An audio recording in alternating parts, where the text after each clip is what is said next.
The White House has just come out and admitted a chilling fact about workers in America and their future prospects. So Huffington Post reports here. In a report to Congress this week, White House economists forecast an 83% chance that workers earning less than $20 an hour will lose their jobs to robots.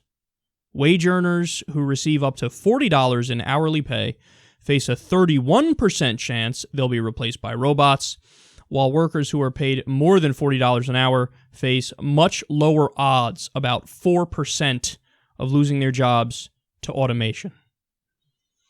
So what I take away from this is, now we even have the establishment acknowledging it, the transition over is inevitable. Like, we're going to have an economy that's largely run by technology, like they say, robots, like Bill O'Reilly says, the machines, the rise of the machines.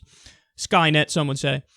And there's really nothing you can do to stop it. It's like the natural evolution of technology. And we've already gotten to a point where a lot of people have lost their jobs as a result of this. But now they're saying an 83% chance that workers earning less than $20 an hour are going to lose their jobs to robots. Now, they don't give a time frame and say how, in what time span that's going to happen. But I don't know if there's a good answer to that anyway. Even if they say, hey, it's 100 years off in the future. Still kind of fucked for low-wage workers. So this brings up an interesting conversation, and something Stephen Hawking said about this recently really shines through now. And the question is, which direction do we go? Because we have two paths moving forwards. We're at a crossroads here. Either you go in the direction of continued oligarchy in the U.S. and plutocracy, kleptocracy in the U.S., or you go in the direction of we have to be more rational about how to fix the system and, yes, redistribute wealth. So if we go the direction of a rigged system where the rich control it and the corporations control it, well, then people lose their jobs. Even low-wage earners now make nothing, and machines or technology, robots take over. And then there's a growing rift, a continued growing rift between rich and poor, to the point where, I don't know how the numbers could get much worse, but right now 62 people have more wealth than the bottom 3.7 billion, 62 people more than 50%.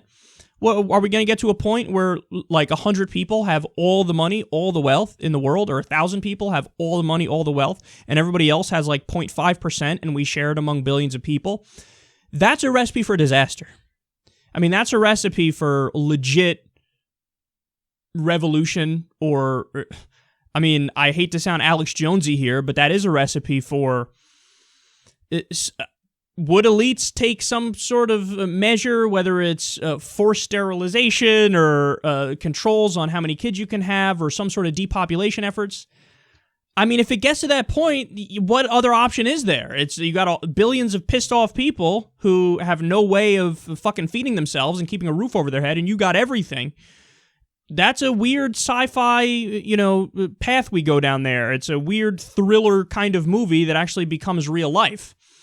So what do you do in that respect? And how do we predict exactly what's going to happen? Well, I mean, look, we can avoid it all if we just do the right thing in terms of distributing wealth properly, redistributing wealth properly, and we make it so that, as I kind of alluded to in the last segment, you assure that people will have enough well-being or enough financial stability to be okay. And the way you do that is you can assign people, hey, this robot is your robot. Whatever they produce in the marketplace, you get. So you're assigned one robot or 2 or 3 or 10 or whatever the fuck it is. They do your work for you. You get the money. And we all kind of live in a weird semi-utopian society where everybody makes a stable income, like a middle-class living. You all have healthcare, a roof over your head, nice houses, nothing but leisure time all the time. And it's like run by the robots who are kind of servants of us and what our will is. Or if we don't go in that direction, it's game, set, match. I mean, it can only be disaster if you continue with the levels of wealth inequality and you don't set up a system where people are okay when you have machinery, technology, robots take over. But, I mean, obviously the scary aspect to this is which path is most likely right now.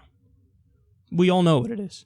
And it ain't the one where you get a robot assigned to you and then you make a decent amount of money because of the productivity of your robot. It's much more likely, at least at this moment, that the elites continue to stay greedy and go down the wrong path. And what's amazing is they don't get that it benefits them to do it the other way. Because nobody's saying, hey, abolish rich people. Nobody's saying that. What we're saying is let's be reasonable about how we do the wealth distribution. Doesn't mean you can't be rich. So it's like I was always amazed by like the subprime mortgage crisis and the Great Recession. These corporations and these billionaires, they would package together shitty, toxic assets and then sell them to the next guy. And they thought, yay, we're getting rich in the short run, so it's okay.